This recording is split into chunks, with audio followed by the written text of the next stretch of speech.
Today we will read a book about blue, but before that, let's get familiar with some words first. Cushion.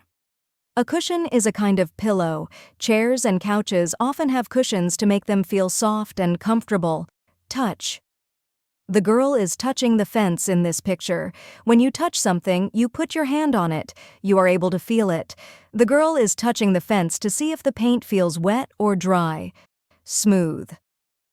When something is smooth, it has an even surface that you can feel by touching it. It's not rough or bumpy. Look at the road in this picture. Which part of it is smooth?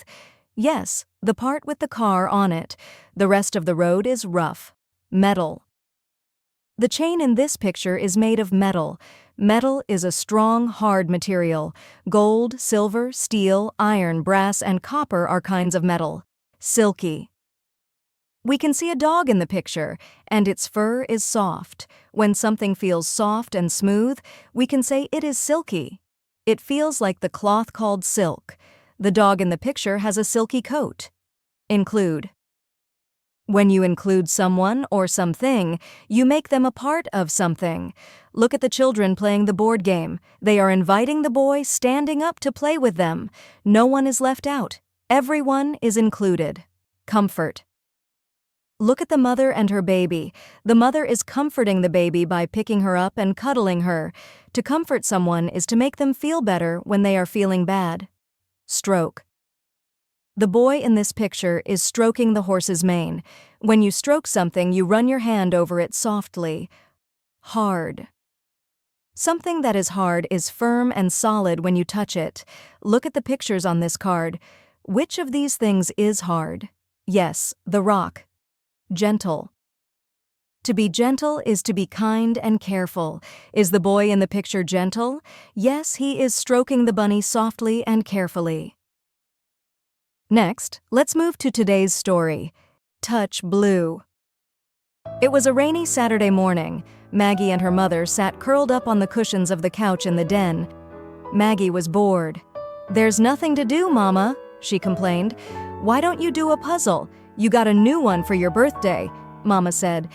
Maggie got up and stretched. "I don't feel like doing a puzzle today," she sighed. "I want to play with someone." "How about Diego? I'm sure he'd love for you to play blocks with him."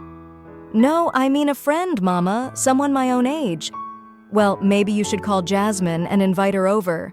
"That's a great idea. I hope she's home. I know her phone number by heart," Maggie announced. "Touch blue and your wish will come true," her mother reminded her.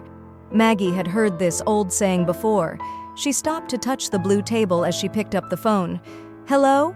Jasmine answered the phone. "Hi, Jasmine. It's Maggie. Can you come over today?" "Oh, hi, Maggie. Let me ask my dad." Jasmine said something to her dad that Maggie couldn't hear. "Maggie, my dad wants me to stay home because I hurt my wrist yesterday.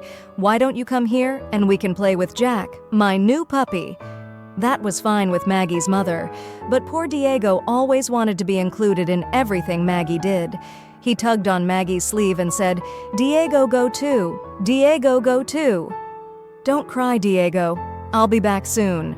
Maggie comforted Diego. Maggie couldn't wait to play with Jasmine's new puppy.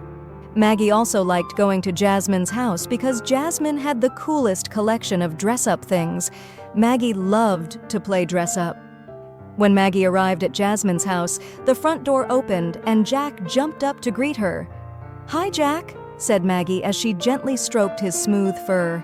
After they played with Jack for a while, Jasmine asked, "What else do you want to do today?" "How about dress-up?" suggested Maggie. The girls ran to Jasmine's room and opened the trunk of dress-up clothes. Both girls dug for treasures. Maggie pulled out a silky blue gown that she rubbed against her cheek. There was a cowboy hat decorated with sparkling jewels and hard leather cowboy boots, too. Fuzzy mittens, smooth wings, a gold metal crown, sticky face paints, and glossy lipsticks filled the trunk. Maggie handed the blue gown to Jasmine. "Try this one on. My mother says, 'Touch blue and your wish will come true.'" Jasmine pulled the dress over her clothes. "I love this one. It's so fancy." "Make a wish," said Maggie. Jasmine thought hard. Suddenly, the door burst open and Jack scampered into the room. "Did you wish for Jack?" asked Maggie. Jasmine laughed. "One did." Jack sniffed around and stuck his nose in the dress-up trunk. He picked up an old powder puff with his teeth and tossed it up into the air. The girls giggled.